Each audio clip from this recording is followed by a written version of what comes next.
श्री स्वामी समर्थ सर्वांना. तर हा भाऊबीजेच्या आदल्या दिवशीचा ब्लॉग आहे. मी आईकडे भाऊबीजेसाठी गेले होते. हे माझ्या आईचं नवीन घर आहे, तिने घेतलं आहे घर. तर मी तुम्हाला व्ह्यूज दाखवलंच. आता गेल्या गेल्या फटाक्यांना सुरुवात केली, कारण रुद्रांशला वाजवायचे होते.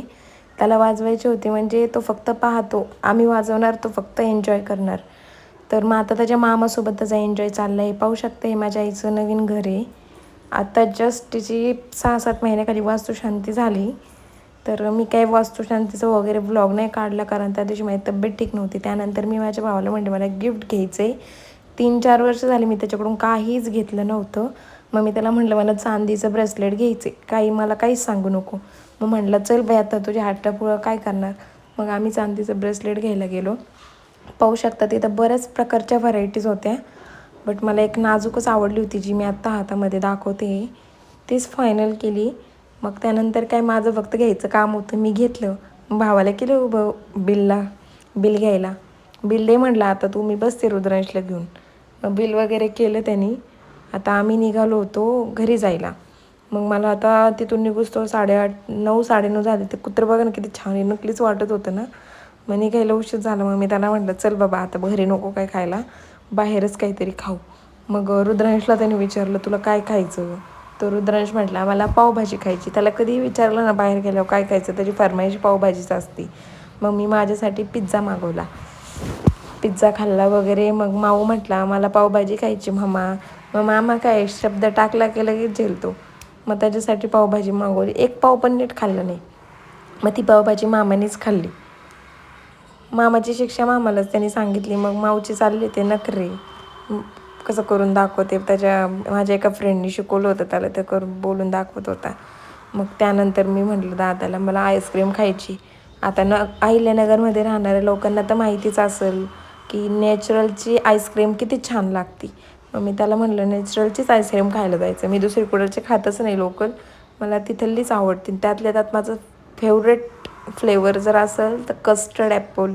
मी जिथं कस्टर्ड ॲपल आईस्क्रीम असेल तिथंच मी खाते. शक्यतो मी नॅचरलमध्येच खाते.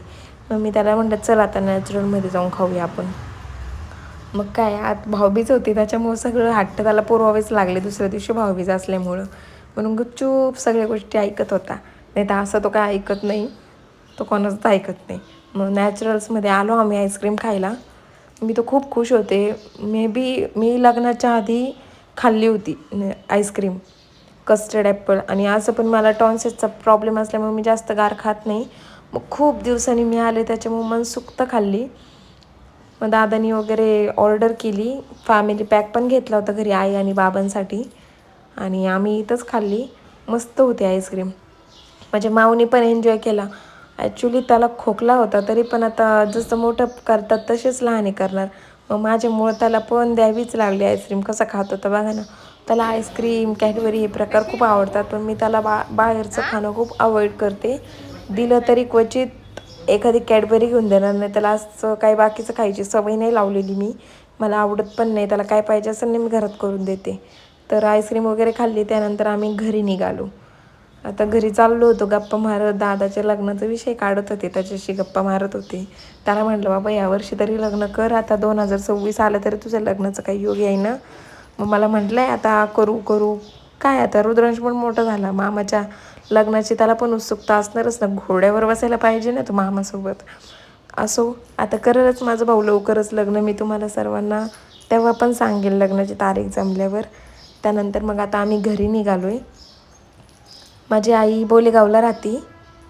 आता तिने ते घर घेतलं, तिला पण तिथं करमत नाही. ती म्हणते आता पाईपलाईनला घ्यायचं ते घर, ती विकायचं म्हणते. पण तिला आम्ही सांगितलं आहे विकू वगैरे नको, आलेली लक्ष्मी कधी सोडायची नसती.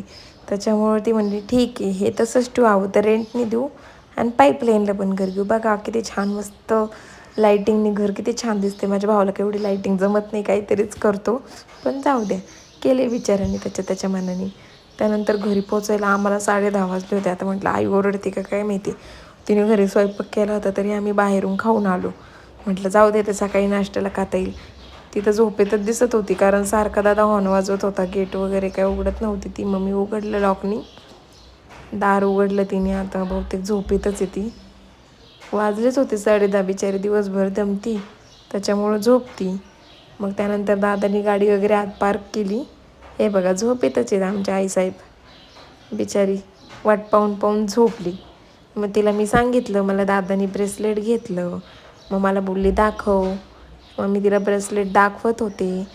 तर मला म्हणते सोन्याचं करायचं ना. म्हटलं वा वा वा, इथं सोनं एवढं महाग झालं आहे आणि सोन्याचं ब्रेसलेट करू का. चांदीचं मी ह्याच्यासाठी केलं कारण मी अशी जी नकली ब्रेसलेट आणते ना ती सारखी तुटतात नाही तर अडकतात. आणि मला शक्यतो नाही का आता असं सोनं चांदी असंच घालू, नकली काही घालूचं वाटत नाही. म्हणून मग केलं. मला तर खूप आवडलं. तुम्हाला आवडलं का मला कमेंट्समध्ये नक्की सांगा. सो असा होता आजचा दिवस. Okay bye. लाईक करू, सबस्क्राईब करू.